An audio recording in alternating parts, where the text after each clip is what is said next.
diagrams. Let's look at, first of all, refraction in a converging lens. Okay, so remember what you always do is you draw your principal axis, put in your line, and then all you're doing with the converging lens itself is showing that that's what it is. Okay, and then remember we have, okay, so I have a thing here, 1, 2, 3, 4, so that's F. 1, 2, 3, 4. Always use graph paper. 1, 2, 3, 4. And remember, you're going from the vertical line. If you use graph paper, you can't really go wrong. Okay, so I'm going to draw two of them. Okay, I'm going to draw one where it's outside F and one where it's inside F. Okay, the rest are in obviously in your notes. And there's a really good clip later on that if you're not certain, watch it. It's a bit long. If you're clear on it, there's no need, but it's good. It's worth watching. Okay, so you put in your object over here. Now this time I have the object outside 2F. So the image we expect to be between F and 2F. Okay, but we just follow our rules. Okay, we go down through it. Okay, so you draw a light ray in parallel. Okay, show the direction of the light ray. Okay, goes through the if it comes in parallel, it goes through the focal point. Okay, show the direction again. Name the object. Always name the object. Okay. The second one, the easy one, is if it's going through, if it's a thin lens, we can consider it goes straight through the center. Okay. Show that. Where the light rays meet is the top of your object, of your image, and the bottom of your image is still on the principal axis. So pretty clearly, in this case, we have got, that's your image. So our image is inverted, not upright. It's diminished, so it's smaller. Okay. It's real because it's the actual intersection of light rays, and that's it. Okay, remember if we bring it to 2F, the image will be at 2F. If we bring it between 2F and F, the image goes out beyond 2F and gets bigger, and it goes to F, the image is at infinity. They're all real images. Once you go inside F, with the other scenario, so let's just have a quick look at the other scenario.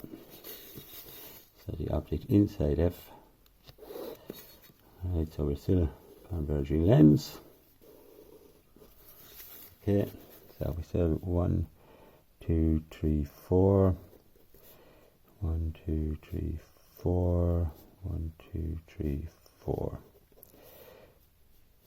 Okay. So if you put your object in here, okay, I'll make it pretty dramatic by putting it reasonably close to F. Follow, if you're on graph paper, again, there should be no issue. So you draw 2F through the focal point.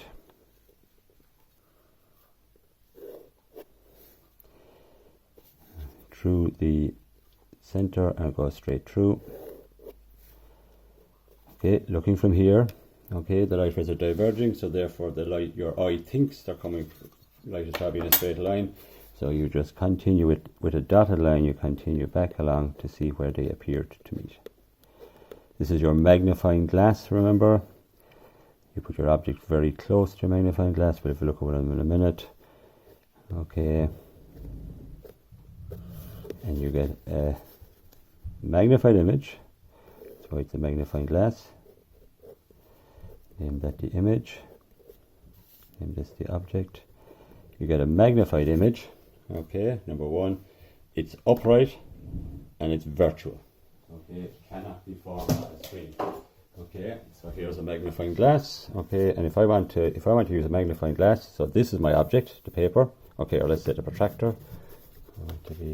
I would be really dramatic about it, and taking a bow to the Queen's Gambit, we'd get a queen, okay, and if we want to see that better, that's your object. You need to put your object inside F, so in other words, you need to have that very close to it, okay, and there you go. And as I get closer to F, the image gets bigger, so that's kind of similar to what you've just drawn. If you keep going, okay, you can't see it because we're going to go too far, okay, you will get an inverted image. Right. Diverging lens, one case. Just one case. So it doesn't matter where you put the object. Okay, but we do need to put in our F. Both sides. We don't need 2F really, but here, I suppose by practice we always put it in. Just for the crack. Okay. So it doesn't matter where you put your object. So I put my object here. make it reasonably big because you know the image is going to be smaller. Okay, so we follow our rules, straight through, no problem, in parallel, and here's the warning, bang bang, the warning. Okay, it doesn't converge, it diverges, so it diverges and it appears to come from the focal point. And remember then, the focal point is a virtual focal point. So it'll be minus in our calculations. Okay, and as it turns out in this case, the light rays are diverging. You've already actually effectively now done your line ways back, so this is where they appear to meet. So this is going to be your image. Label it, image, object. That's the one people get wrong. That's the one people get wrong, so you have to watch that one. Okay.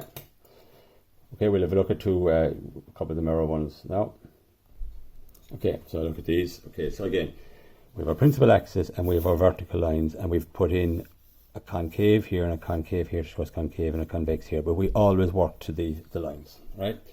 So in this case, right, in each of these cases, we have a focal point, and twice the focal point in this case is the center of curvature, because it is effectively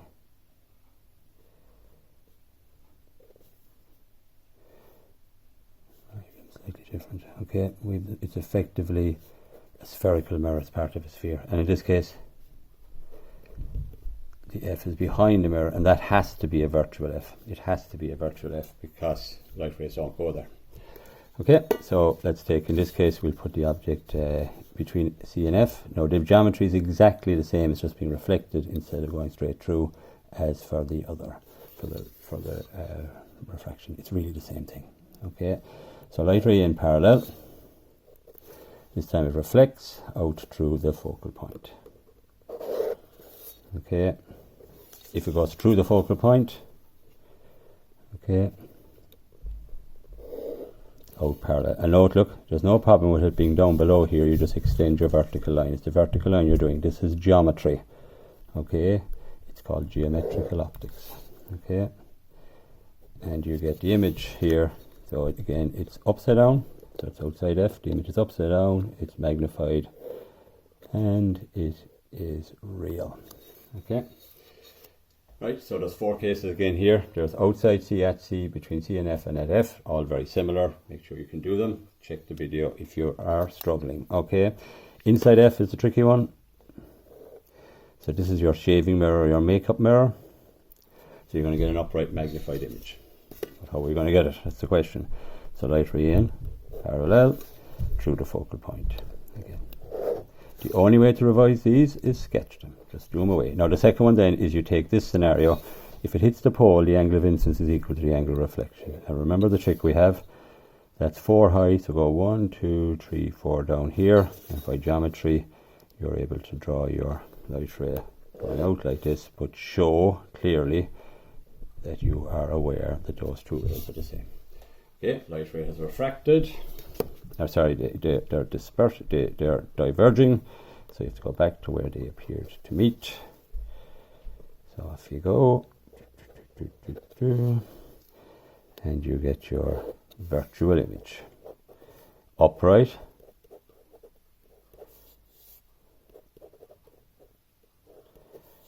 Upright, magnified behind the mirror. Okay, and virtual. Okay, the third case, the once off for the convex mirror. Okay, so this convex mirror, okay, there's only one case. So again, doesn't matter where we put our object. I'll put it here. So nice and close, so we get a reasonably big image. Okay, in parallel, appears to go through the focal point. Remember, no light ray can get through the mirror. So it's a dotted line, and you must show your reflected ray. Okay, second case, go to the pole, same story as before. 1, 2, 3, 4, the image, the reflected ray, and those angles are the same. Let's go back along here. This is very similar to your diverging lens, except the geometry is slightly different. And there's your image. Upright, diminished, virtual. but a wider field of view, and that's the advantage of convex mirrors. You can see more, but it's a bit distorted, and that's why you have convex mirrors. The rear view mirrors of your car, and your mirrors on bends or roads and so on. So that's the basics. That's the basics of ray diagrams for lenses and mirrors. Make sure you can do all the cases that are in your notes. And as I said, there are very nice videos, but a little bit long, that explain them in more detail. Well worth a look if you're not absolutely sure. And the only reason you can be absolutely sure is you can draw any of them. Okay.